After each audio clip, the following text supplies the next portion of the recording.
સુરતના Varachha police station વિસ્તારમાં 14 વર્ષીય પહેલા તમંચાની અણીએ લૂંટ ચલાવનાર આરોપીને દબોચી લેવામાં આવ્યો છે। કારખાનાનો માલિક પગારના રૂપિયા લઈને બેઠો હતો ત્યારે કારીગરે ફાયરિંગ કરી લૂંટ મચાવી હતી। જ્યારે બાતમીના આધારે આરોપીને ઓડિશાથી ઝડપી પાડવામાં આવ્યો છે।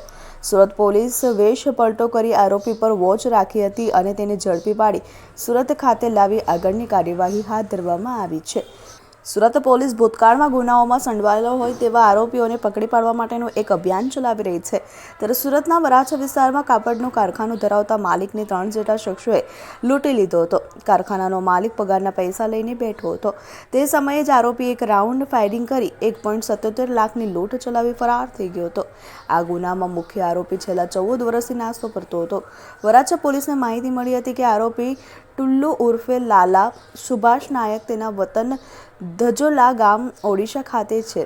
જેના આધારે વરાછા પોલીસની એક ટીમ આરોપીના વતન ઓડિશા ખાતે પહોંચી ગઈ હતી અને આરોપીને પકડી પાડવા માટે ચાની ટપરી તથા પાનના ગલ્લા ઉપર જઈ અલગ અલગ વેશ ધારણ કરી ખાનગી રાહે આરોપી અંગે હકીકત મેળવી આરોપી ટુલ્લુ ઉર્ફે લાલા સુભાષ નાયકને ઝડપી પાડી તેની સુરત ખાતે લઈ આવી હતી।